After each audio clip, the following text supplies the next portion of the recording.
बात कर रहे हैं यहाँ पर कोशिका चक्र और कोशिका विभाजन की, जिसमें हम बात कर रहे थे किसकी, कौन से विभाजन की, याद करिए जल्दी से, अर्धसूत्री विभाजन की। ठीक है, तो बेटा जी आइए बात करते हैं आज भी किस चीज की, हमारा चल रहा है कौन सा विभाजन, अर्धसूत्री विभाजन। एक ऐसा विभाजन जिसमें गुणसूत्रों की संख्या होने वाली है आधी, लेकिन ये इतना आसान नहीं है। आज का लेक्चर बहुत इंपॉर्टेंट होने वाला है, आज का लेक्चर माथा हिलाने वाला है। मुझे पता है मैक्सिमम बच्चों का माथा हिल जाता है, क्यों? क्योंकि कंसेप्ट वीक है। अगर आपके कंसेप्ट स्ट्रांग है तो अच्छे से समझ में आ जाएगा। आपने पुराने सारे लेक्चर देख रखे हैं, अच्छे से समझ में आ जाएगा। लेकिन भैया अगर आपने पुराने लेक्चर नहीं देखे और फिर आप होप करें कि आपको समझ में आ जाए, कतई समझ में नहीं आने वाला। तो वो बच्चे, मैं साफ साफ बोल देता हूं उन बच्चों को जिन्होंने अभी तक पुराने लेक्चर्स नहीं देखे हैं, अगर आप ये सोचें कि आपको समझ में आ जाएगा तो ये आपकी नासमझी होगी, क्योंकि पुरानी चीजों से संबंधित चीजें होंगी जो आज समझानी पड़ेंगी, तभी चीजें समझ में आएंगी। ठीक है, चलिए अर्धसूत्री विभाजन पढ़ेंगे, लास्ट में लेकर आऊंगा क्विज। आइए स्टार्ट करते हैं। कोशिका विभाजन, लेकिन इस बार कौन सा कोशिका विभाजन, अर्धसूत्री विभाजन। ठीक है, आप मुझे बताएं इस अर्धसूत्री विभाजन जो है, मैंने आपको पिछले लेक्चर में बताया था बेटा, ये जो अर्धसूत्री विभाजन है बच्चों, इस अर्धसूत्री विभाजन को किसने देखा था, को किसने डिटेल में समझाया था, को किसने नाम दिया था? आपको याद आ रहा है, फार्मर और मूरे, बोले तो नहीं है, फार्मर और मूरे ने नाम दिया था। ठीक है, पूरी सारी अभिक्रिया को समझाया किसने, स्ट्रासबर्गर ने। देखा किसने था, वीजमैन ने। ये मैं आपको ऑलरेडी बता चुका हूं, तो बार बार लिखने का कोई वो नहीं है, ऑलरेडी मैं आपको पिछले लेक्चर में बता चुका हूं। ठीक है, स्टार्ट कैसे करते हैं आइएगा समझिएगा। ये जो अर्धसूत्री विभाजन है, इतनी सारी अवस्थाएं यहां पर दिखा रखी हैं। आप बोलेंगे सर ये क्या क्या है, बताऊंगा, तसल्ली रखना, सारी चीजें समझने वाले हैं। ठीक है, तो अभी के लिए सिर्फ इतनी सी बात मैं आपको बोलने वाला हूं, क्या कि बेटा अर्धसूत्री विभाजन, ठीक है, इस अर्धसूत्री विभाजन को मेरे प्यारे बच्चों दूसरा नाम दिया जाता है, इंग्लिश में बोला जाता है मियोसिस। अर्धसूत्री विभाजन को हम क्या बोलते हैं, मियोसिस बोलते हैं। ठीक है, और ये जो अर्धसूत्री विभाजन जो होता है, ध्यान से सुनना, ये जो अर्धसूत्री विभाजन जो होता है, ठीक है, इसको थोड़ा सा आगे चलते हैं और देखते हैं। ये जो अर्धसूत्री विभाजन जो होता है, ये यहाँ पर कुछ वर्ड्स लिखे हुए हैं, कुछ चीजें लिखी हुई हैं। यहाँ पर दूसरा बिंदु भी लिखा है, यानी 2 बिंदु लिखे हुए हैं यहाँ पर। अब ये जो बिंदु है, ये हमारी एनसीईआरटी की लाइन है। आपने बोला ना सर एनसीईआरटी लाओ, लाया, दूसरा बिंदु भी लाया, लेकिन ये समझ में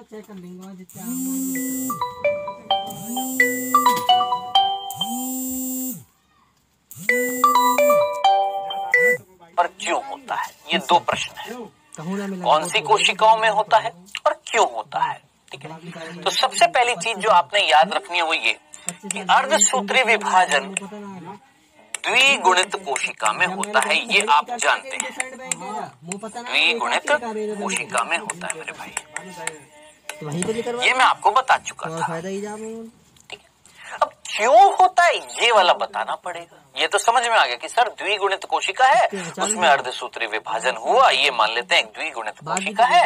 सर ये द्विगुणित कोशिका है बच्चों, द्विगुणित का मतलब समझ में आता है ना, 2 बाल्टियां, याद है ना, बाल्टियां भूले तो नहीं है ना, याद है ना। तो द्विगुणित कोशिका जिसमें जब अर्धसूत्री विभाजन पूरा हो जाता है, पूरा, मेरे शब्दों को गौर से सुना करे, प्रश्नों को गौर से देखा करे, जो बताता हूं उसको गौर से सुना करे। ठीक है, और दोनों ही चीजों में अपनी इस बुद्धि का इस्तेमाल किया करें। तो अर्धसूत्री विभाजन जब इस द्विगुणित कोशिका में पूरा हो जाता है, कंप्लीट हो जाता है, तो 4 कोशिकाएं बनती हैं और चारों होती हैं अगुणित। ठीक है, लगभग पहले की बात बता रहा हूँ, आज से करीबन 1-2 साल पुरानी बात है। एक बच्चे को पढ़ा रहा था, उस बच्चे ने बोला सर ये 2 गोले क्यों कर रहे हो, सर ये गोले गोले क्या हैं? मैंने कहा धन्य हो प्रभु, पूरी रामायण गा दी और लास्ट में तुम पूछ रहे हो सर सीता कौन था। ये भी नहीं सीता कौन थी, सीता कौन था, ऐसे क्वेश्चन ना पूछिएगा। सिंपल सी चीज है, ये कोशिका है और ये उसका केंद्रक है, और उस केंद्रक में 2 सेट मिल रहे हैं किसके, गुणसूत्रों के। 2 मतलब 2, मतलब गुणसूत्रों के सेट। कितने सेट? 2 सेट। समझ में आ गया? तो अर्धसूत्री विभाजन जब पूरा हो जाता है तो 4 क्या बनती हैं? अगुणित कोशिका। तो ये तो समझ में आ गया सर, अर्धसूत्री विभाजन जो होता है वो द्विगुणित कोशिका में होता है। अब आप ये बताइए क्यों होता है? क्यों होता है ये? किस लिए होता है? क्या कारण है इसके होने का? मैं आपसे सिंपल सा प्रश्न पूछता हूँ। हमारी बात करते हैं, मनुष्यों की बात करते हैं। बेटा मेरा निर्माण, आपका निर्माण, हम सभी का निर्माण किससे? हमारे मम्मी पापा से, है ना? अब जरा सोचिए, मान लेते हैं ये मम्मी का शरीर है, ये पापा का शरीर है। सुनना, समझना, ध्यान से सुनना। ये मम्मी का शरीर है, ये पापा का शरीर है। मम्मी पापा, ये मम्मी का शरीर है, ये पापा का शरीर है। मेरी मम्मी के शरीर की जो कोशिकाएं हैं उनमें 46 गुणसूत्र हैं। मेरे पापा के शरीर की जो कोशिकाएं हैं उनमें 46 गुणसूत्र हैं। ठीक, सिंपल। अब आप मुझे बताएं, इन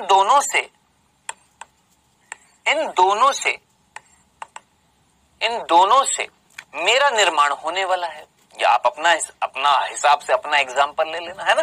किसका निर्माण होने वाला है? एक नई संतान का निर्माण होने वाला। और उस संतान में भी मेरे प्यारे बच्चों, कोशिका में 46 गुणसूत्र होंगे। कितने होंगे? 46 गुणसूत्र होंगे। ठीक है। अब आप बोलेंगे सर कैसे? मैं आपको एक सिंपल सी चीज बताता हूं, सोचो, दिमाग लगाओ। हमारे अंदर मनुष्यों की अगर बात करें बेटा, तो मनुष्यों में लैंगिक जनन होता है। ये तो आपको समझ में आता है ना, लैंगिक जनन एक ऐसा जनन जिसमें युग्मकों का निर्माण होता है। किसका निर्माण होता है? कुछ विशेष कोशिकाएं होती है जिनको हम क्या बोलते हैं? युग्मक। तो देखिए, मम्मी से एक कोशिका बनी, पापा से एक कोशिका बनी, और इन कोशिकाओं को हमने नाम दिया है युग्मक। क्या नाम दिया? युग्मक। पापा से जो युग्मक बना उसका नाम है शुक्राणु, मम्मी से जो युग्मक बना उसका नाम है अंडाणु। सोच समझकर मुझे बताना, अगर इस अंडाणु में 46 होते, शुक्राणु में 46 होते, तो दोनों से जो कोशिका बनती, जिसे हम युग्मनज बोलते हैं, कितने होते? आप तो बोलते सर 92 होते, नहीं होते?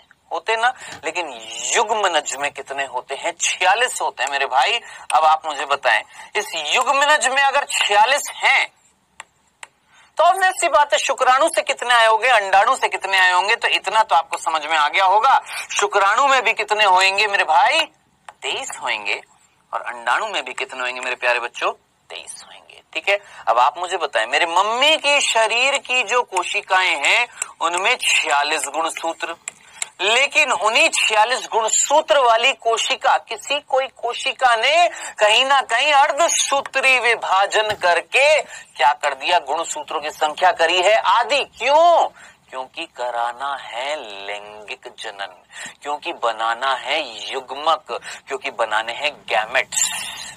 आया समझ में?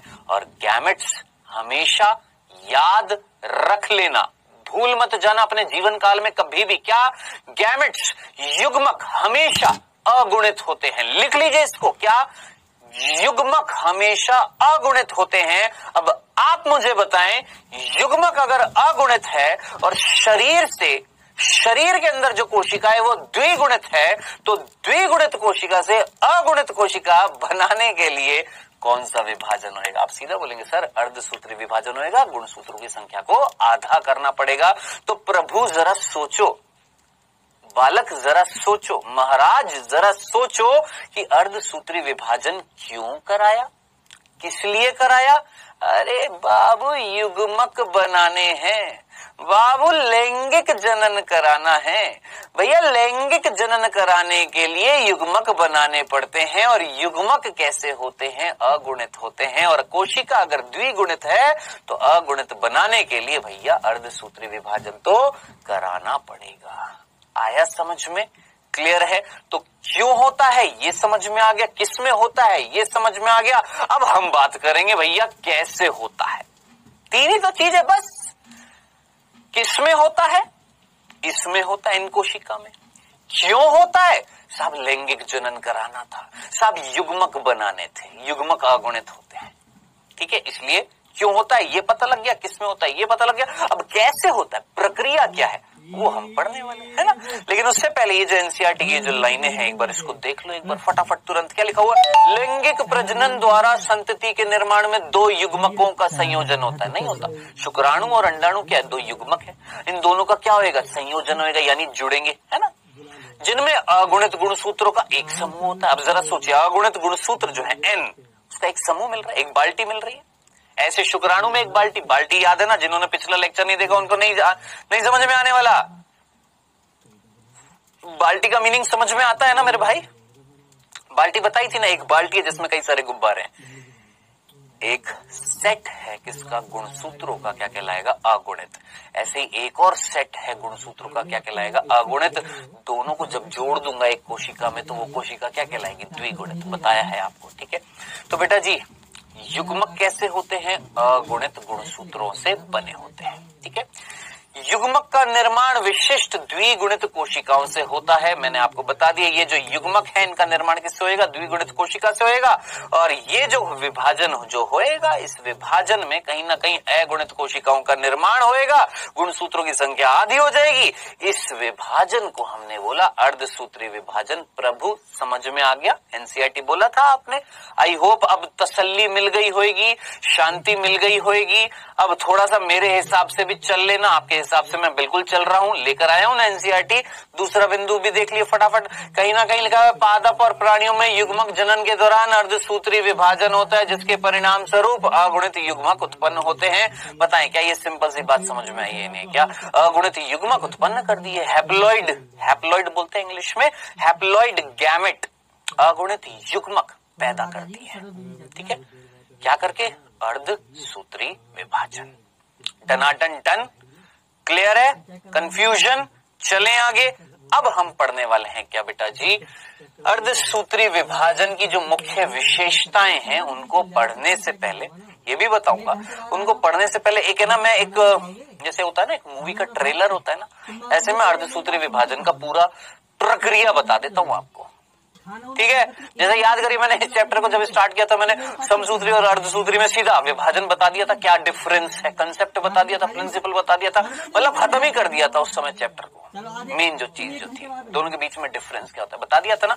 अब यहाँ पर उसी तरीके से अर्धसूत्री विभाजन में क्या क्या होने वाला है मैं आपको समझाता हूँ। देखना बच्चों, ध्यान से सुनना। देखिए, ये एक कोशिका है बच्चों, पूरी फूली हुई कोशिका है, बड़ी कोशिका है, जिसमें 46 गुणसूत्र है। हमारी बात कर रहे हैं, ध्यान से सुनना, मैं अपनी बात कर रहा हूं, बस मैं अपनी, हमेशा हर एग्जाम्पल को अपने ऊपर लेना। मैं अपनी बात कर रहा हूं, मेरी एक कोशिका में 46 गुणसूत्र है, मैं इसके अंदर कराना चाहता हूं अर्धसूत्री विभाजन। आप मुझे बताएं, ये कोशिका में 46 गुणसूत्र है, कहीं ना कहीं कोई छोटी कोशिका बनी होगी। थोड़ा सा कॉमन सेंस लगाना, थोड़ा सा पीछे की तरफ जाना। ये कोशिका में अगर आप विभाजन कराने वाले हो, विभाजन स्टार्ट कराने वाले हो प्यारे बच्चों, ध्यान से सोचो, जो सीरियसली सुन रहे हैं उनको समझ में आएगा, जिन्होंने नहीं पढ़ा है चैप्टर, नहीं ध्यान से सुना, उसके ऊपर से जाएगा। मैं साफ साफ बोल रहा हूं फिर से, ये एक कोशिका जिसमें विभाजन आप स्टार्ट कराने वाले हो। जरा याद करिए, इस चैप्टर के पहले दिन जो लेक्चर हुआ था उसमें मैंने बताया था एक कोशिका विभाजन क्यों करती है, बताया था ना।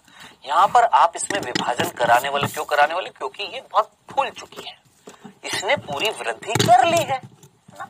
यानी अगर इसने वृद्धि कर ली है तो कहीं ना कहीं जिस कोशिका से करी होगी उसमें 46 गुणसूत्र है ना। अब ये छोटी कोशिका, ध्यान से सुनना, ये छोटी कोशिका और एक और छोटी कोशिका है। आप मुझे बताएं, एक बड़ी सी कोशिका थी जिसमें 46 गुणसूत्र थे, जिसने विभाजन किया।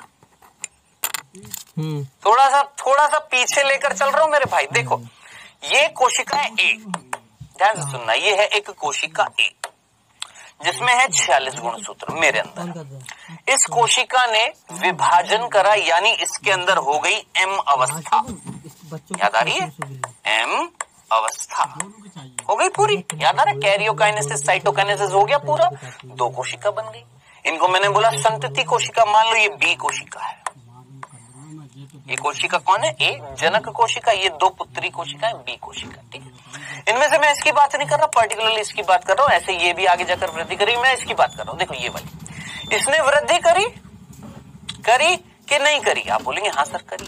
अब जब वृद्धि करी तो थोड़ा सा कॉमन सेंस लगाएं, आपको यहां से यहां गुणसूत्रों की संख्या आपको समान दिख रही है कि आधी दिख रही है? आप बोलेंगे सर समान दिख रही है। तो प्रभु जरा जल्दी से मुझे बताओ ये कौन सा विभाजन है? क्या ये यहां से यहां अर्धसूत्री है कि समसूत्री? आप बोलेंगे सर समसूत्री। मैं बिल्कुल बोलूंगा हाँ मेरे भाई समसूत्री है।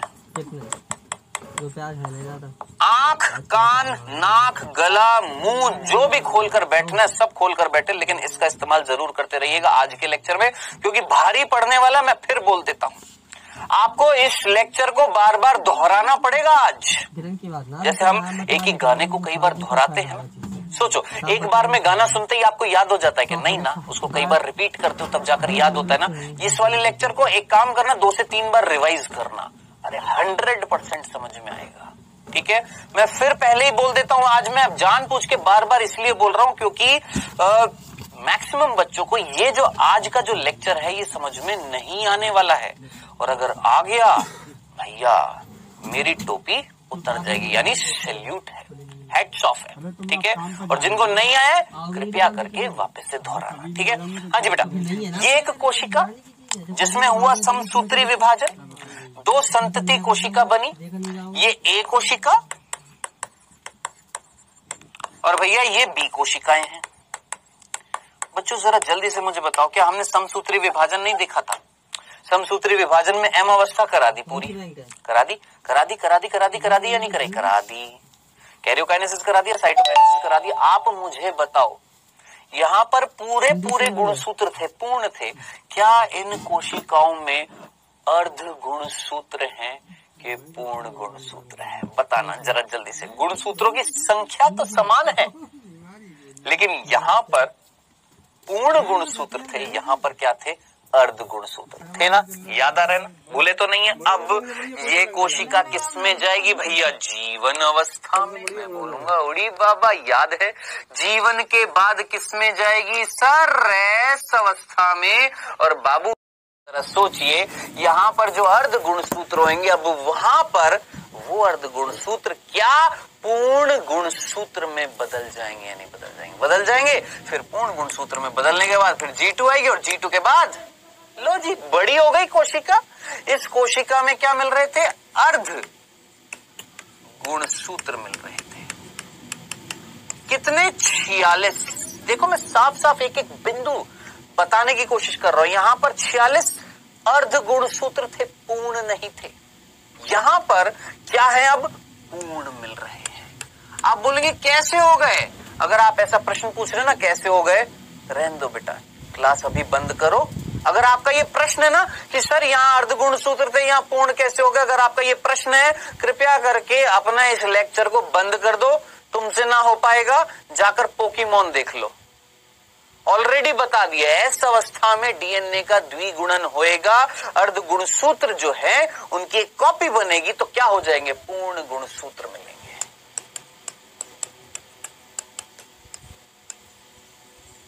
पूर्ण गुणसूत्र मिलेंगे। कितने? 46।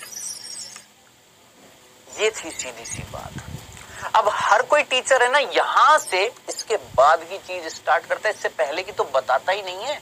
अरे वो भी तो विशेषता है ना मेरे भाई, कि ये जो कोशिका जिसमें आप अर्धसूत्री यानी मियोसिस विभाजन जो है वो स्टार्ट कराने वाले हो, वो स्टार्ट कराने से पहले ये तो बताओ ना हर बच्चे को कि ये जो कोशिका जिसमें आप अर्धसूत्री विभाजन स्टार्ट करने वाले हो, ये कैसे बनी? ये कैसे बनी? साहब ये एक छोटी कोशिका से बनी थी। ये छोटी कोशिका ने अंतरावस्था को पूरा किया और फिर पूरी कोशिका बनाई। ये छोटी कैसे बनी थी? साहब ये 2 कोशिकाएं इससे पहले वाली जनक कोशिका से बनी थी। कौन सा? समसूत्री विभाजन से। टनाटन टन, क्लियर है?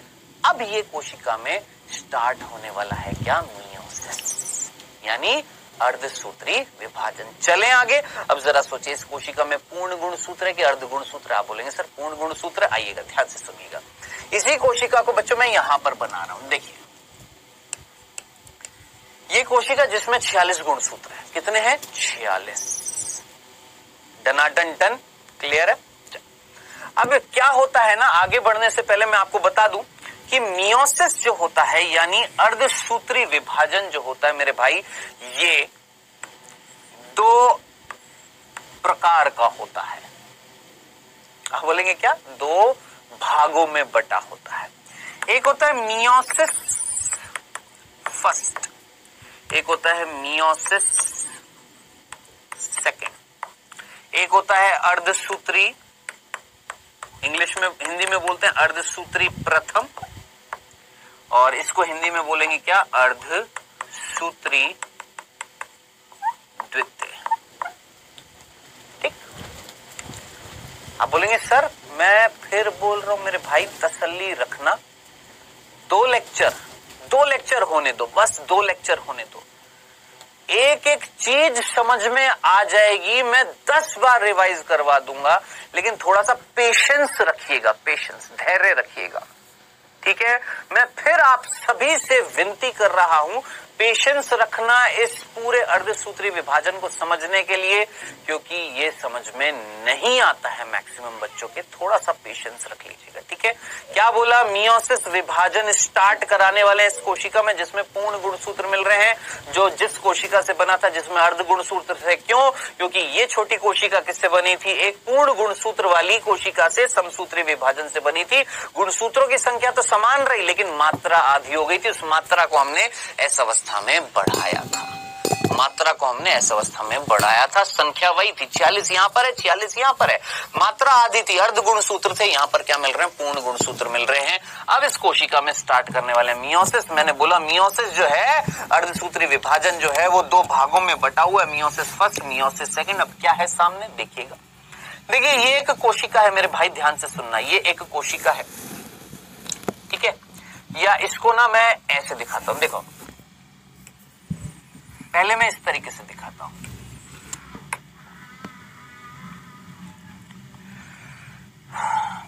ये एक कोशिका बच्चों जिसमें 46 गुणसूत्र हैं, समझना मेरे प्यारे भाई, ध्यान से सुनना, 46 गुणसूत्र है। ये सबसे पहले तुलना करना बेटा, तुलना करना, ये कोशिका सबसे पहले करती है कैरियोकाइनेसिस। क्या ऐसा कुछ डायग्राम मैंने पहले भी बनाया था, याद आ? ठीक है, कैरियोकाइनेसिस किया और फिर क्या हुआ, साइटोकाइनेसिस। ठीक है, इस कोशिका से 2 कोशिका बनी बेटा, और ये जो 2 कोशिका है इनमें गुणसूत्रों की संख्या है कितनी, 46 नहीं, कितनी, 23। आप बोलेंगे सर ये क्या कर दिया आपने, तो पहले जो बनाई थी उसको आपने एम अवस्था बोली थी ना, कि सर एम अवस्था जो आपने समसूत्री विभाजन में बताई थी, उसमें एम अवस्था में कहीं ना कहीं एक कोशिका में कैरियोकाइनेसिस होता है, साइटोकाइनेसिस, 2 कोशिका बनती है, गुणसूत्र की संख्या समान होती है। भैया हम अर्धसूत्री पढ़ रहे हैं ना, तो अब ये एम अवस्था ना कहलाकर क्या कहलाएगी, मियोसिस फर्स्ट अवस्था।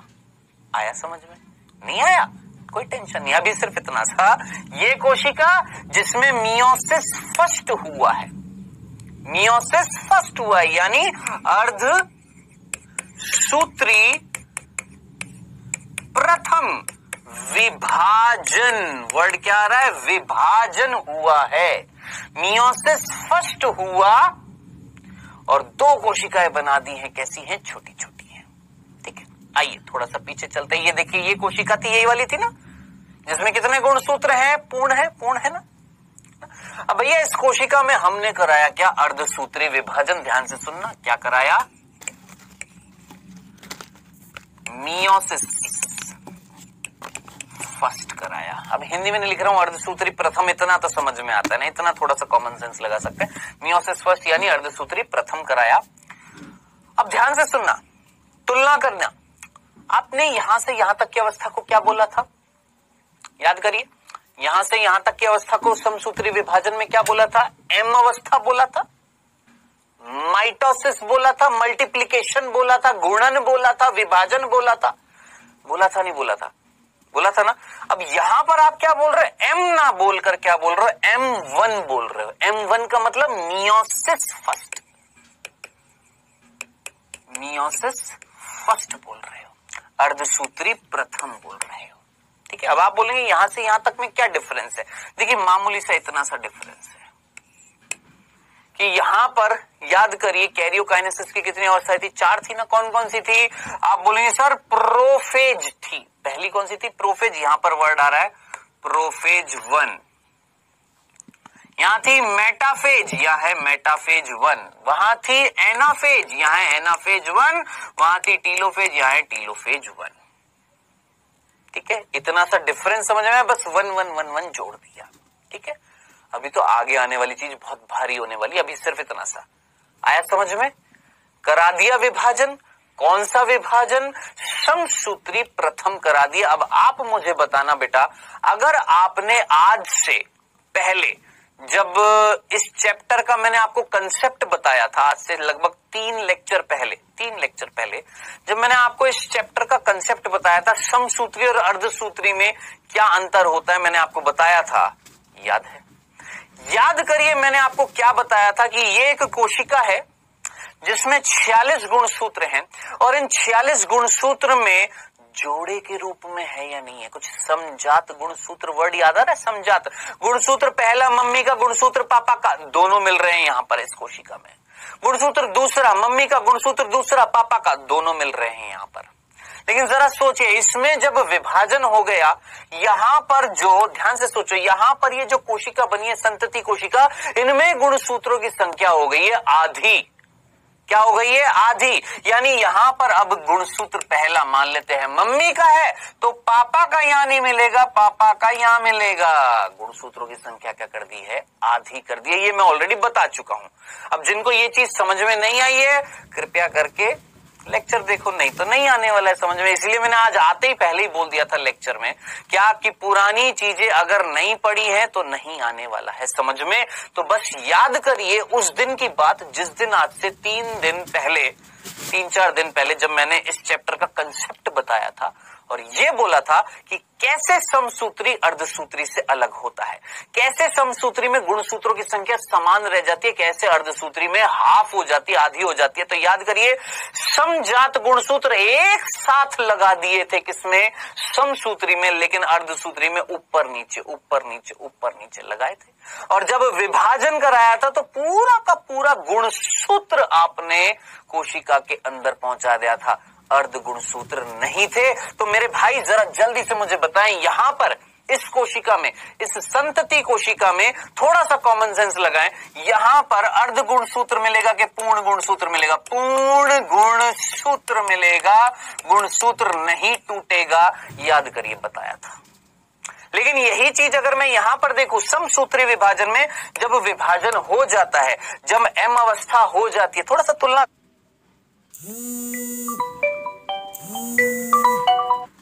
इन दोनों कोशिका में सोचो, अर्ध गुणसूत्र मिल रहा है।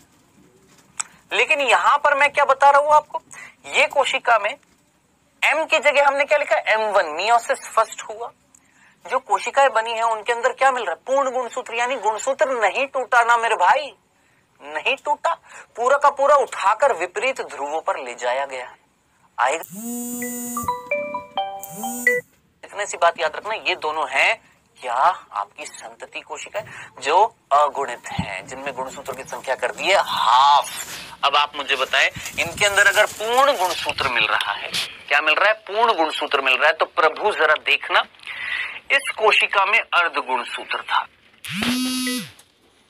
इस अर्ध गुणसूत्र को हमने पूरा किया था कौन सी अवस्था में? एस अवस्था में, रेप्लिकेशन, अनुलिपीकरण कराकर। अब आप मुझे बताना, ये है आपकी क्या? संतति कोशिका। इसमें पूर्ण गुणसूत्र के अर्ध है। आप बोलेंगे सर पूर्ण है, तो क्या अनुलिपीकरण कराने की जरूरत है क्या? है क्या? नहीं है ना। तो याद रखना, ये दोनों कोशिकाएं अब कौन सी अवस्था में जाएंगी? जीवन। और फिर जरा सोचिए इसके बाद कौन सी, जल्दी से सोचो, जीवन के बाद कौन सी अवस्था में जाएगी प्यारे बच्चों? क्या एस अवस्था होगी कि नहीं होगी? यहां पर पूर्ण गुणसूत्र है। यहां पर जब समसूत्री विभाजन हुआ था तो जो संतति कोशिकाएं बनी थी उनमें गुणसूत्रों की संख्या समान थी, मात्रा अधिक और ये अर्ध गुणसूत्र है, आधे गुणसूत्र नहीं, अर्ध गुणसूत्र, गुणसूत्रों की मात्रा अधिक कर दी है। यहाँ पर 46 क्रोमोसोम है, यहाँ पर भी क्रोमोसोम 46 है, लेकिन यहाँ पर क्रोमोसोम पूरा था, यहाँ पर आधा है, आधा है मात्रा में। उस आधी मात्रा को हमने पूरा किया था किसमें? एस अवस्था में। अब खुद सोचो, संतति कोशिका में अगर आधी मात्रा में है गुणसूत्र, तो उसको पूरा करने के लिए एस अवस्था की जरूरत थी, तभी तो पूरा हुआ या नहीं हुआ।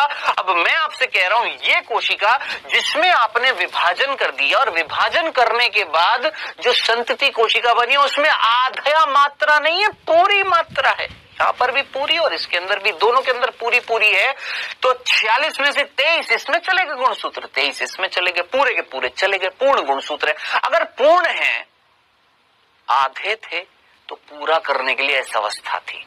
जब ऑलरेडी पूरे हैं तो ऐसा अवस्था लाकर और बढ़ाऊंगा क्या? नहीं। तो जीवन के बाद सीधा आएगी G2, एस अवस्था नहीं आएगी मेरे भाई। याद रखना, ऐसी अवस्था जो होगी, ध्यान से सुनना, ऐसी अवस्था जो होगी मेरे प्यारे बच्चों, ध्यान से सुनना, जिसमें सिर्फ G1 और G2 है, ठीक है। और ये कोशिका जो, ध्यान से देखना, ये कोशिका वृद्धि कर लेगी, ये दोनों कोशिकाएं वृद्धि कर लेंगी, आकार में हो जाएंगी बड़ी। एक दिखा रहा हूं इनमें से, दूसरी भी बड़ी हो जाएगी। गुणसूत्र कितने रहेंगे बेटा? 23 ही रहेंगे, ठीक है। अब आप मुझे बताएं, वहां पर हमने क्या देखा था? याद करिए, वहां पर हमने कोशिका जो संतति कोशिका बनी थी, वो जीवन में जाती, फिर एस में जाती, फिर G2 में, उन तीनों अवस्थाओं को मिलाकर हमने क्या बोला था? अंतरावस्था बोला था कि नहीं बोला था? बोला था ना बेटा। इसको अंतरावस्था नहीं बोलते हैं, नीट का बहुत फेमस क्वेश्चन है, याद रख लेना, इसको हम बोलते हैं अंतरालावस्था।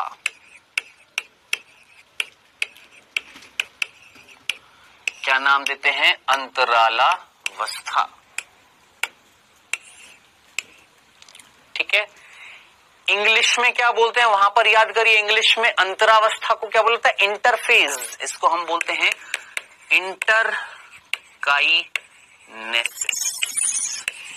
क्या नाम देते हैं? इंटरकाइनेसिस।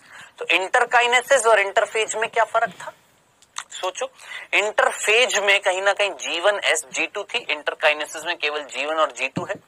वहां पर G1 S G2 क्यों थी? क्योंकि यहां पर जो समसूत्री विभाजन जब हुआ था, समसूत्री विभाजन यानी एम अवस्था जब हुई थी, तो जो दो संतति कोशिकाएं थी, उनके अंदर गुणसूत्रों की संख्या तो समान थी जनक के, लेकिन मात्रा आधी हो गई थी।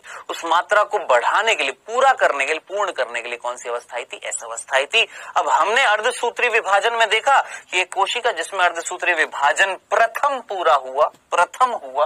अब अर्धसूत्री विभाजन प्रथम जो है, उसकी दो अवस्थाएं थी, कैरियोकाइनेसिस, साइटोकाइनेसिस। कैरियोकाइनेसिस कराया, साइटोकाइनेसिस कराया, दो कोशिकाएं बनी है। ये दोनों जो हैं, इनमें गुणसूत्रों की संख्या हो गई है हाफ, लेकिन गुणसूत्र जो पहुंचे हैं वो पूरे पहुंचे हैं, हाफ नहीं पहुंचे। कितने पूछे हैं? संख्या जो है बेटा आधी हो गई है, आधी। इस कोशिका में 46 हैं, इसमें कितने दिख रहे हैं तुम्हें? 23। इसमें कितने दिख रहे हैं तुम्हें? 23 दिख रहे हैं ना। अब इसी चीज को बेटा, इसी चीज को मैं ना समसूत्री भी बनाकर दिखा देता हूं, ताकि कंपैरिजन कर लो। देखो, ये लो, ये कोशिका 46 और अच्छे से समझ में आ जाएगा। इसमें भी कैरियोकाइनेसिस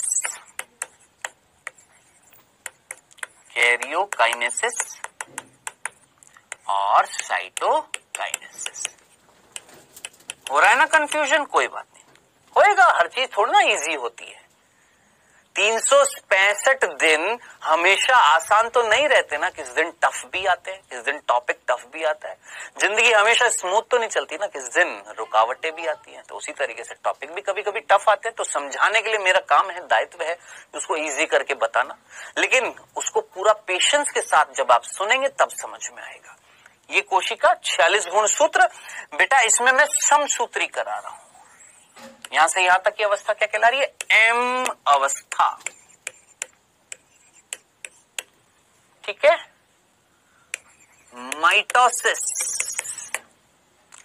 समसूत्री कहला रही है।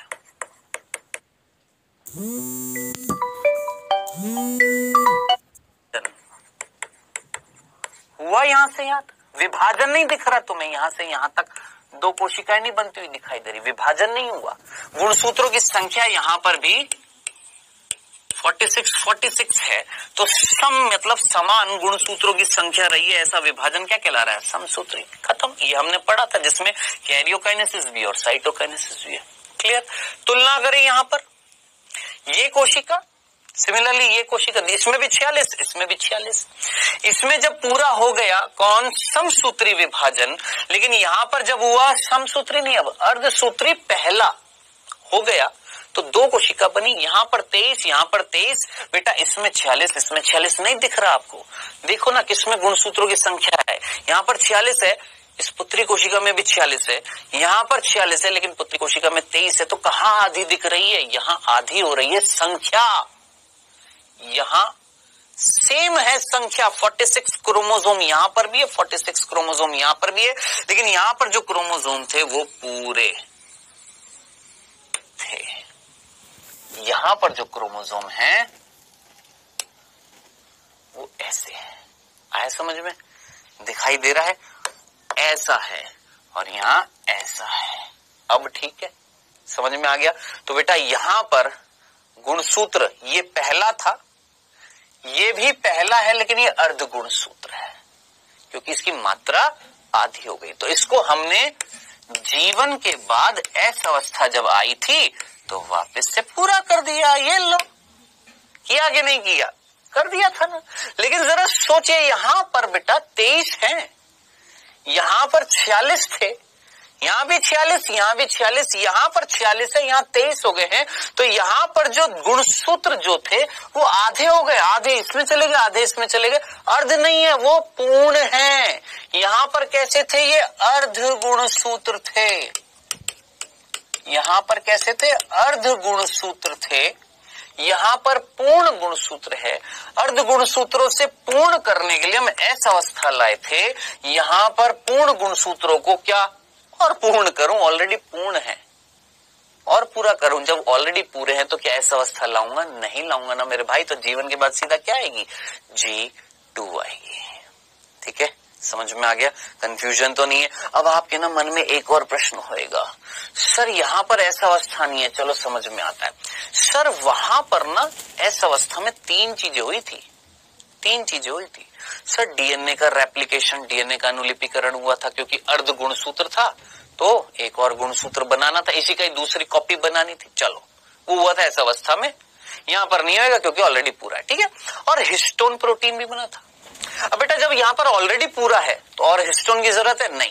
तो यहां पर ऐसा अवस्था नहीं है। इट मींस यहां पर ना ही डीएनए का रेप्लिकेशन हो रहा है, ना ही हिस्टोन्स का निर्माण हो रहा है। डन। लेकिन एक और चीज हमने पढ़ी थी, तारक केंद्र। याद आ रहा है? तारक केंद्र का भी संश्लेषण निर्माण हुआ था किसमें? ऐसा अवस्था में। अब आप बोलेंगे सर यहां तो ऐसा अवस्था नहीं है, तो तारक केंद्र का संश्लेषण करेंगे, तो वो याद रखना, तारक केंद्र का संश्लेषण इस अवस्था में हो जाता है। जो समसूत्री में कहां पर होता था? इस अवस्था में होता था, वो यहां पर जीवन अवस्था में हो जाएगा। ये गहरी चीज थी जो नहीं दे रखी हमारी एनसीईआरटी में। अगर आपके पकड़ में आ गई है तो अच्छी बात है, नहीं पकड़ में आई तो छोड़ देना।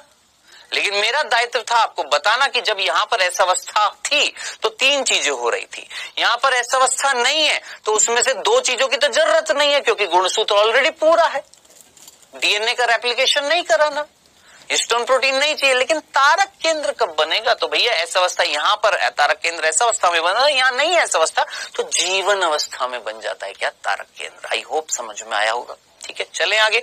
हाँ जी, अब जरा सोचिए, ये जो कोशिकाएं हैं जिनमें गुणसूत्रों की संख्या आधी कर दी है, इनको मैं बोलूंगा अगुणित। भाई 23 गुणसूत्रों का एक समूह था, अगुणित था। ऐसी 23 गुणसूत्रों का एक समूह था, अगुणित था। अगुणित अगुणित मिलकर द्विगुणित थे।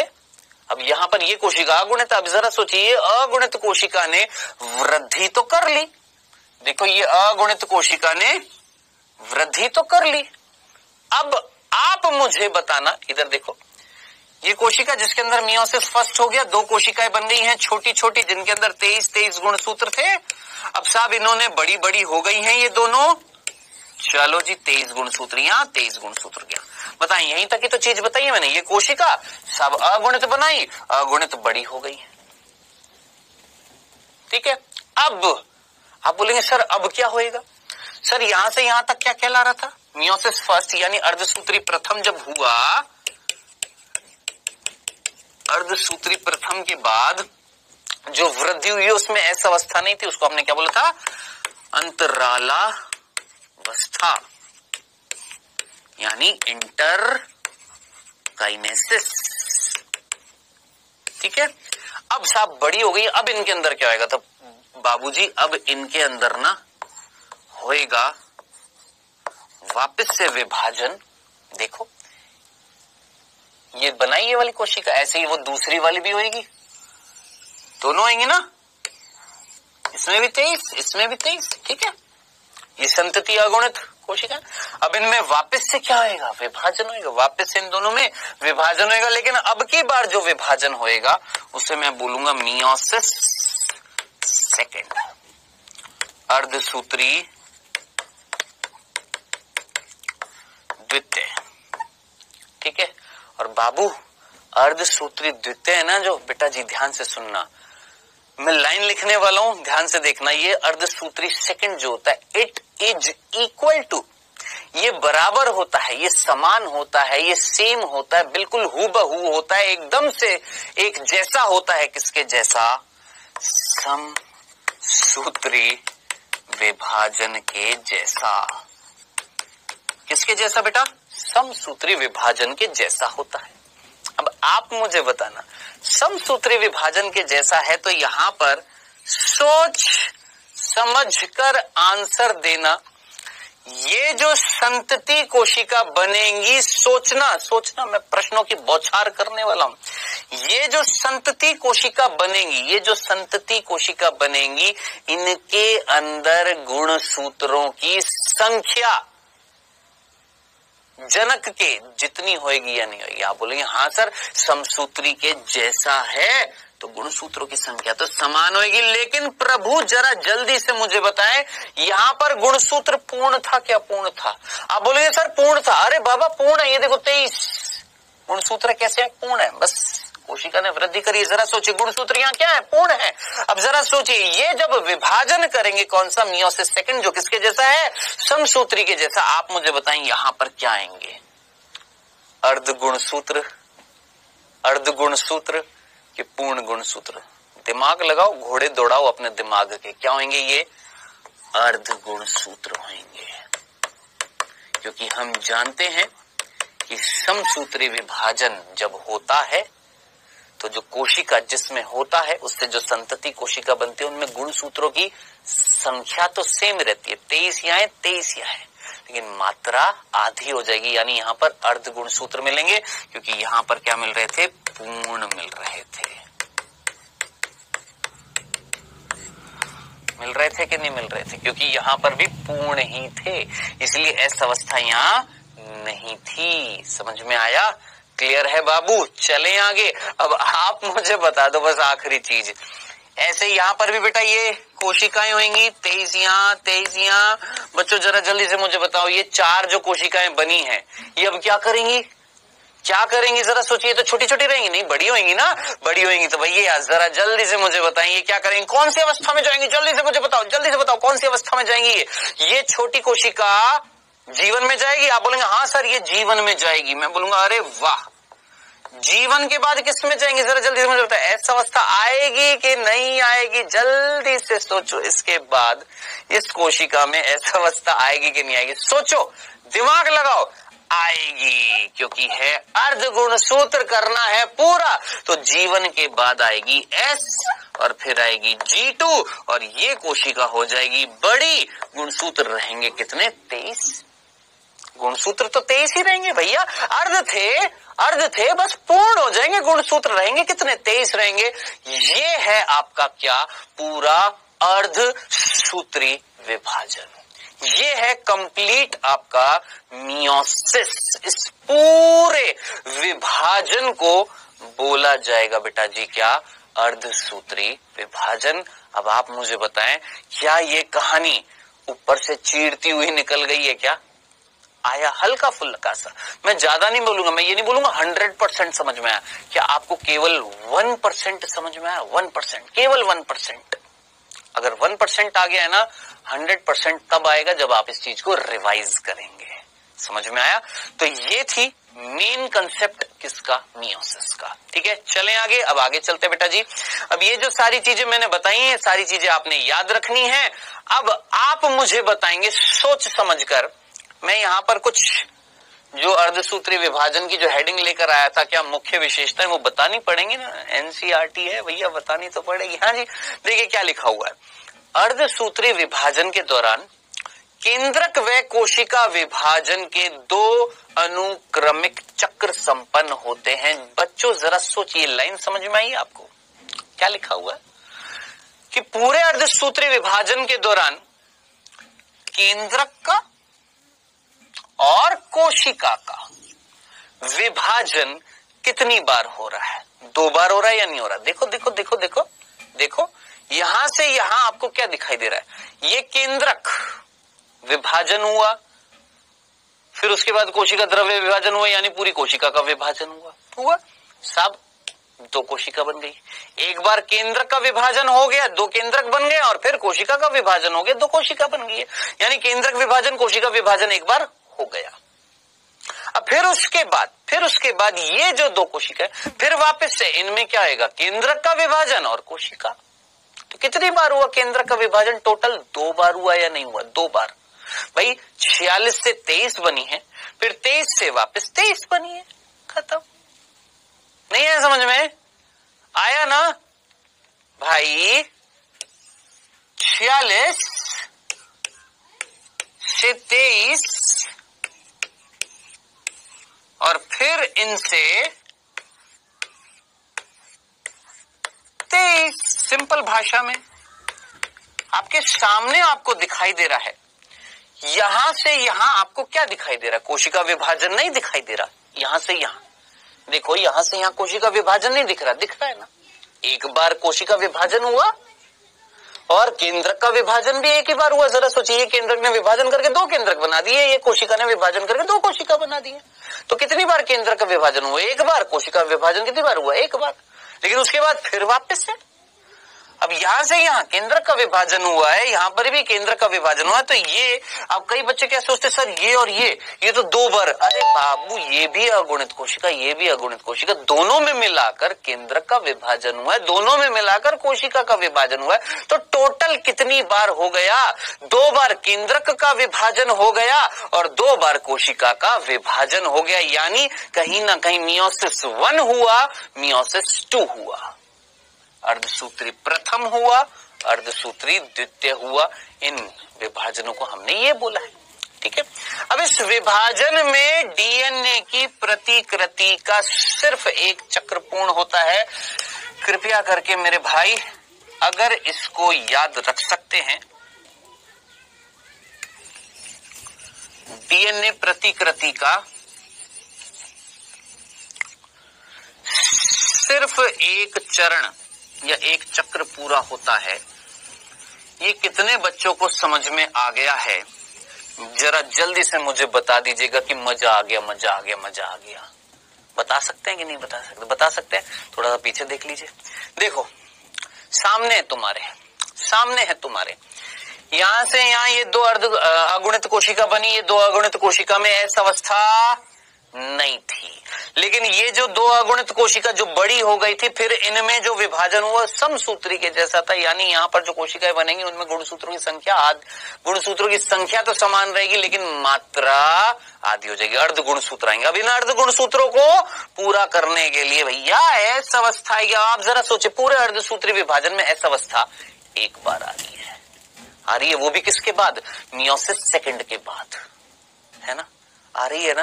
तो जरा सोचिए, पूरे अर्धसूत्री विभाजन में डीएनए का अनुलिपीकरण, रेप्लिकेशन कितनी बार हुआ है? एक बार हुआ कि नहीं हुआ? सोच समझकर मुझे बताना। सिर्फ एक बार हुआ या नहीं हुआ? तो बस बेटा यही तो बात थी, यही तो बात लिखी है। डीएनए का प्रतिकृति सिर्फ एक चक्र पूरा कर रहा है। बताओ मेरे प्यारे बच्चों, क्या ये पहले विशेषता समझ में आई है? अब क्या होता है ना, हमारी एनसीईआरटी में ये लिखा हुआ है। अब अगर मैं आपको वो चीज पहले ना समझाऊं, मैं आपको सीधा ये दिखा दूं अब बोलूं इसमें ऐसे ऐसे ये फलाना ढिमका ये है, बनेगी क्या बात?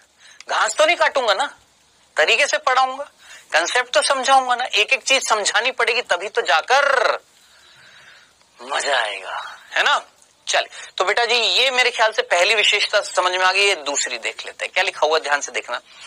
एस अवस्था में पैतृक गुणसूत्रों के प्रतिकृति के साथ समान संतति अर्ध गुणसूत्र बनने के बाद अर्धसूत्री प्रथम अवस्था प्रारंभ होती है। अब ये ना बड़ी भारी लाइन है, अब ये लाइन हमारी एनसीईआरटी में है, लेकिन मैंने आपको बोला था कोई भी टीचर जब पढ़ाता है ना तो कभी भी ये नहीं बताता इससे पहले की चीज। मैंने आपको बताई ना कि जिस कोशिका में अर्धसूत्री प्रथम स्टार्ट होने वाला है उसमें उससे पहले क्या हुआ था, जरा सोचिए। इस कोशिका जिसमें अर्धसूत्री स्टार्ट होने वाला है, क्या ये कोशिका इस कोशिका से या इस कोशिका से बनाई गई थी? और ये कोशिका बेटा कहीं ना कहीं एस अवस्था में गई थी या नहीं गई थी? सोचो, गई या नहीं गई? फिर से सुनो, देखो ये एक जनक कोशिका, ध्यान से सुनना मेरी बातों को, ये एक जनक कोशिका जिससे बनी संतति कोशिका। संतति कोशिका ऐसा अवस्था में गई क्यों? क्योंकि यहां पर थे अर्धगुणसूत्र। क्या मैं इसको जनक या पैतृक कोशिका बोल दूं? पैतृक, ये पैतृक कोशिका जिसने संतति कोशिका बनाई, ये संतति कोशिका ऐसा अवस्था में गई क्यों? क्योंकि इसके अंदर अर्धगुणसूत्र थे। ऐसा अवस्था में जाने के बाद गुणसूत्र हो जाएंगे पूरे। अब इस कोशिका में होएगा क्या? अर्धसूत्री विभाजन। तो बालक वही चीज यहां पर इस लाइन में दे रखी है, क्या? पढ़ो देखो, एस अवस्था में पैतृक गुणसूत्र। ऐसा अवस्था कौन सी ऐसा अवस्था मेरे भाई? ये वाली ऐसा अवस्था की बात कर रहे हैं, ये वाली ऐसा अवस्था। ऐसा अवस्था में पैतृक गुणसूत्र कैसे थे? अर्धगुणसूत्र थे ना। जो ऐसा अवस्था में, सुनना, जो ऐसा अवस्था में ये जो ऐसा अवस्था में जो पैतृक गुणसूत्र हैं वो हैं अर्धगुणसूत्र, जो ऐसा अवस्था में जाकर पूर्ण हो रहे हैं या नहीं हो रहे हैं। या ये बोल सकता हूं सीधे शब्दों में, देखो ये कोशिका में जो गुणसूत्र है इसमें भी उतना ही है, तो इसके गुणसूत्र यानी पैतृक के गुणसूत्र जो एस अवस्था में जब आए थे तो कहीं ना कहीं पूरे हुए या नहीं हुए ना। उससे पहले ये जो छोटी कोशिका संतति बनी थी उसमें कैसे थे? अर्ध थे। उसी चीज को ना घुमा फिराकर अजीब सी लैंग्वेज में यहाँ पर लिखा हुआ है जो मैक्सिमम बच्चों को समझ में नहीं आती। क्या लिखा हुआ है? एस अवस्था में, किसमें बेटा?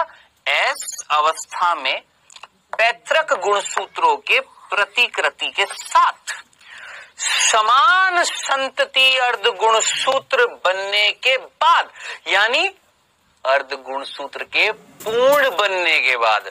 समझ में आया? ये जो अर्ध गुणसूत्र हैं इनकी क्या हो जाएगी? प्रतिकृति हो जाएगी। प्रतिकृति हो जाएगी तो पूरे बन जाएंगे। अब पूरे जब बन जाएंगे उसी के बाद ही तो आप मियोसिस चालू करेंगे, अर्धसूत्री चालू करेंगे। कौन सा? अर्धसूत्री प्रथम ही तभी तो चालू होगा कि नहीं होगा। तो जरा सोचिए, वही चीज जो मैंने यहाँ पर एक्सप्लेन करने की कोशिश करी कि आप इस कोशिका में अर्धसूत्री कब स्टार्ट करोगे? जब ये कोशिका में पूर्ण गुणसूत्र होंगे कि अर्ध गुणसूत्र होंगे, पूर्ण होंगे। और पूर्ण कब होंगे? जब ये कोशिका जिस छोटी संतति कोशिका से बनी है, जब वो कोशिका एस अवस्था में जाएगी, उसके अर्ध गुणसूत्र पूरे हो जाएंगे, तब ही मियोसिस चालू होगा। इतनी सी बात क्लियर? दम समझ में आ गया। चलें आगे। चलिए, और क्या विशेषता है बेटा? ये दो तो मैंने आपको बता दी है, तीसरी और देख लेते हैं। अर्धसूत्री सेकंड विभाजन में समजात गुणसूत्रों का युगलन व पुनर्योजन होता है। अब ये चीज अभी आपको समझ में नहीं आएगी, छोड़ देना, अभी पूरा थोड़ा ना हुआ है, बताऊंगा। ये क्या है? ये युगलन पुनर्योजन ये क्या है बताऊंगा, टेंशन नहीं लेना। हाँ, अर्धसूत्री सेकंड के अंत में 4 अगुणित कोशिकाएं बनती है, ये आपको समझ में आता है। अर्धसूत्री सेकंड जब पूरा हो जाता है तो कितनी कोशिकाएं बनती है? 4 बनती हैं। कैसी? अगुणित कोशिकाएं। ये थी बेटा हमारी विशेषताएं। किसकी बेटा? जरा जल्दी से सोचिए, किसकी विशेषता थी? अर्धसूत्री विभाजन की। ठीक है, अब एक और माथा चकराने वाली बात बताऊं मैं आपको, आइए देखिए। मियोसिस जो था यानी अर्धसूत्री विभाजन जो था बेटा, ये आपका दो भागों में विभाजित था। मियोसिस फर्स्ट, मियोसिस सेकंड, यही था ना मेरे भाई, यही था ना। मियोसिस फर्स्ट जो था बेटा, विभाजन की बात कर रहा हूं, उसमें कैरियोकाइनेसिस में कितनी अवस्था होंगी? आप बोलेंगे सर 4। कौन कौन सी याद करिए? पूर्वावस्था प्रथम यानी प्रोफेज फर्स्ट, मध्यावस्था प्रथम यानी मेटाफेज फर्स्ट, पश्चावस्था प्रथम यानी एनाफेज फर्स्ट और अंत्यावस्था प्रथम यानी telophase first. Same to same यहां पर भी 4 अवस्थाएं होंगी, लेकिन क्या होएगा? Prophase second, metaphase second, anaphase second और टीलोफेज सेकंड। बस शब्दों का खेल है, फर्स्ट सेकंड फर्स्ट सेकंड, ठीक है। अब इंपॉर्टेंट क्या है समझना, देखो माथा खोल जाएगा क्या। ये जो प्रोफेज फर्स्ट है, इस पूरे अर्धसूत्री विभाजन में जितनी भी अवस्थाएं हैं, ये सारी जितनी भी अवस्थाएं हैं, इनकी सबसे लंबी अवस्था कौन सी होती है? प्रोफेज फर्स्ट, क्योंकि ये खुद 5 अवस्थाओं से बनी होती है। कितनी अवस्थाओं से बनी हुई है मेरे भाई? 5 अवस्थाओं से, ठीक है।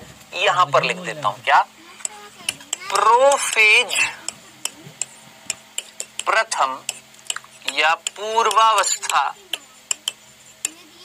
प्रथम जो है, ये खुद कितनी अवस्थाओं से बनी हुई है बेटा जी? 5 अवस्थाओं से, 5 अवस्थाओं से, ठीक है। ऐसे लिख देता हूं, यहां पर इंग्लिश में लिख देता हूं, वहां पर हिंदी में लिख दूंगा, ठीक है। लेप्टोटीन, जाइगोटीन, पैकिटीन, डिप्लोटीन और डायाकाइनेसिस, ठीक है। यहां पर लिख देता हूं 5 अवस्थाएं हैं किसकी? याद करिए, वहां पर क्या हमने प्रोफेज को वापस से विभाजित किया था समसूत्री विभाजन में? नहीं, हमने सीधा पढ़ा था क्या, गुणसूत्र जो होते हैं उनका निर्माण, हमने पढ़ा था क्रोमेटिन संघनित होकर गुणसूत्र बना देता है, कोशिका द्रव्य गाढ़ा हो जाता है, कोशिका अंग दिखाई देने बंद हो जाते हैं, केंद्र का आवरण खत्म हो जाता है, तारक केंद्र ध्रुवों पर पहुंच जाते, तरकु तंतु निकालना स्टार्ट करते, यही पढ़ा था ना हमने। यहाँ पर तो ऐसा अभी हमने देखा ही नहीं, हमने बोला ये प्रोफेज 1 जो है ये 5 अवस्थाओं से बनी हुई है। क्या नाम है बेटा जी? ध्यान से सुनना। सबसे पहला तनुपट, क्या नाम है बेटा जी? सबसे पहला तनुपट, जिसको हमने लैप्टोटीन बोला। फिर युग्मपट, जिसको हम जाइगोटीन बोलते हैं, ठीक है। तनुपट, युग्मपट, फिर स्थूलपट, स्थूलपट जिसको हम पैकिटीन बोलते हैं, और द्विपट,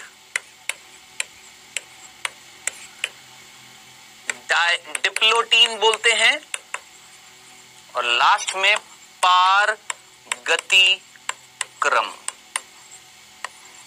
जिसको हम डायाकाइनेसिस बोलते हैं।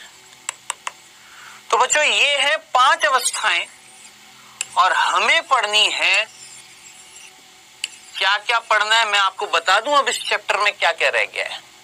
अब ये चैप्टर सिर्फ एक लेक्चर का बचा है, मात्र एक लेक्चर का। आप जाएंगे, आप कहेंगे क्यों सर सिर्फ एक लेक्चर का? मैं बोलूंगा हाँ, अगला जो लेक्चर होएगा उसमें ये चैप्टर हमारा खत्म हो जाएगा। देखिए क्या बचा है, देखिए हमें सिर्फ इस अध्याय में बस अब ये पढ़ना है। आप बोलेंगे ये नहीं पढ़ना? अरे बाबू कितनी बार पढ़ोगे समसूत्री विभाजन? मियोसिस सेकंड किसके जैसा है? किसके जैसा है मियोसिस सेकंड? समसूत्री विभाजन। पूरा नहीं पढ़ लिया, यहाँ की प्रोफेज सेकंड बिल्कुल समसूत्री की प्रोफेज जैसी, यहाँ की मेटाफेज सेकंड बिल्कुल समसूत्री की मेटाफेज की जैसी, यहाँ की एनाफेज सेकंड बिल्कुल सेम टू सेम समसूत्री की एनाफेज की जैसी, यहाँ की टीलोफेज सेकंड वहां की बिल्कुल टीलोफेज की जैसी। बार बार पढ़ोगे क्या, एक ही तो चीज है, सेम टू सेम है। तो बेहतर ये रहेगा कि हम समसूत्री विभाजन पढ़ चुके उसको रिवाइज कर लेना ताकि ये समझ में आ जाए। बाकी इसमें बार बार रिवीजन की इसकी जरूरत नहीं है। तो हमारे अब सिर्फ और सिर्फ रह गया है ये। तो अब इसमें भी हमें क्या क्या पढ़ना जरा सोचिए। ये अवस्था पढ़नी और इसकी भी 1 2 3 4 5, पहले तो ये 5 अवस्था पढ़ेंगे, फिर ये पढ़ेंगे, फिर ये पढ़ेंगे, फिर ये पढ़ेंगे और खत्म हो जाएगा क्या हमारा चैप्टर। बताएं तो यहां तक की कहानी, ये अवस्थाएं बेटा याद नहीं होती है, इन्हें याद करना पड़ेगा। ट्रिक मैं आऊंगा नेक्स्ट लेक्चर में बताऊंगा, याद करने की बहुत सिंपल सी, अभी नहीं बता रहा, बताऊंगा, समय आने दो। सारी चीजें आज जो पढ़ाया है इसका रिवीजन कर लीजिएगा, नहीं तो बाबू ये चला जाएगा ऊपर से। अब जो नेक्स्ट लेक्चर हम पढ़ेंगे वो भी बहुत इंपॉर्टेंट होने वाला है, वो भी बहुत इंपॉर्टेंट होने वाला है। तो कृपया करके नेक्स्ट लेक्चर जो आएगा उसको भी ध्यान से आपको सुनना पड़ेगा। ये 2 लेक्चर, एक तो आज का और एक जो नेक्स्ट लेक्चर आएगा, ये दोनों बहुत इंपॉर्टेंट लेक्चर होने वाले हैं क्योंकि इनसे प्रश्न बनते हैं नीट में। ठीक है, तो बेटा जी आज जो पढ़ाया है मेरे ख्याल से आपको सभी को समझ में आ गया है, इसमें कोई कंफ्यूजन नहीं है। चलें आगे। तो बच्चों अब चलते हैं आगे और बात करते हैं जो आज हमने पढ़ा है, एक बार उसको रिवाइज करते हैं। देखिए बच्चों आज हमने पढ़ा है क्या, अर्धसूत्री विभाजन, उसका कंसेप्ट पढ़ा है। अर्धसूत्री विभाजन कितने भागों से बना होता है ये मैंने आपको बताया। अर्धसूत्री विभाजन में कौन सी अवस्था में आपके गुणसूत्र की संख्या आधी हो जाती है ये बताया, कि किसमें समसूत्री के जैसा होता है ये बता दिया है ना। अर्धसूत्री विभाजन प्रथम जो है उसकी जो 4 अवस्था है, प्रोफेज 1, मेटाफेज 1, टीलोफेज 1, एनाफेज 1 और टीलोफेज 1, उसमें प्रोफेज 1 जो है पूर्वावस्था प्रथम जो वो फिर से 5 अवस्थाओं से बनी हुई है, नाम मैंने आपको बताया। ठीक है, ये आज हमने पढ़ा है। ठीक है, सारी चीजें इंपॉर्टेंट है, एक एक चीज इंपॉर्टेंट है। मैंने आपको बोला है आज का लेक्चर और आगे आने वाला जो लेक्चर जो होएगा वो दोनों इंपॉर्टेंट रहेंगे। ठीक है, भूलना मत इस चीज को। चलिए तो बेटा जी अब समय हुआ है आपके क्विज का। पहला प्रश्न आपकी स्क्रीन पर आता हुआ फर्स्ट, अर्धसूत्री सेकंड के अंत में कितनी अगुणित कोशिकाएं बनती हैं? अर्धसूत्री सेकंड के अंत के बाद में जब अर्धसूत्री सेकंड पूरा हो जाता है तो कितनी अगुणित कोशिकाएं बनती हैं? आंसर दीजिए। 2 4 8 16 कितनी बनती हैं?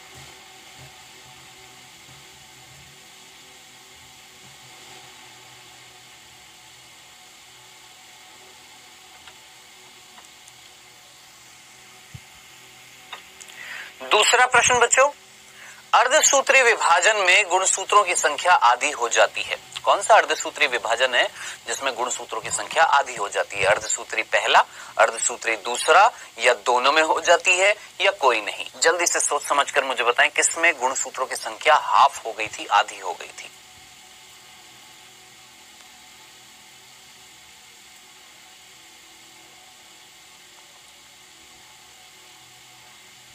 चलिए समय हुआ समाप्त, आइए डिस्कस करते हैं बेटा।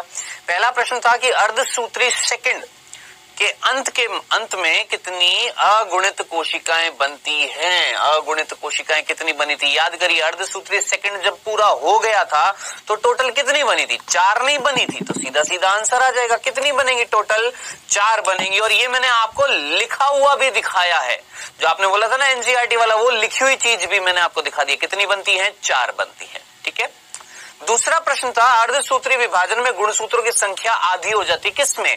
पहले में कि दूसरे में? अर्धसूत्री फर्स्ट में, अर्धसूत्री सेकंड में, या दोनों में? सीधा सीधा अर्धसूत्री फर्स्ट जो होता है इसमें गुणसूत्रों की संख्या क्या होती है बेटा जी? आधी होती है। सेकंड में नहीं होती। क्यों? क्योंकि सेकंड किसके जैसा होता है? समसूत्री के जैसा, यानी उसमें तो गुणसूत्रों की संख्या समान रहती है। तो भूल मत जाना, पहला जो होता है ना जिसमें 46 से 23 हुई थी, है ना। बाकी अर्धसूत्री सेकंड में तो 23 से 23 ही रही थी ना, तो आंसर क्या हो जाएगा अर्धसूत्री पहला। बताएं, सिंपल सा था, समझ में आ गया, सही किया आप सभी ने। चलिए बहुत अच्छी बात है। अब होमवर्क मिलेगा आपको नीचे होमवर्क सेक्शन में बच्चों, और नेक्स्ट लेक्चर में जब हम मिलेंगे तो किसकी बात करेंगे, कंप्लीट करेंगे हमारा अर्धसूत्री विभाजन, और इस अध्याय को भी हम कंप्लीट करेंगे। ठीक है, तो मिलेंगे बच्चों नेक्स्ट लेक्चर में। Okay then, ta-ta bye.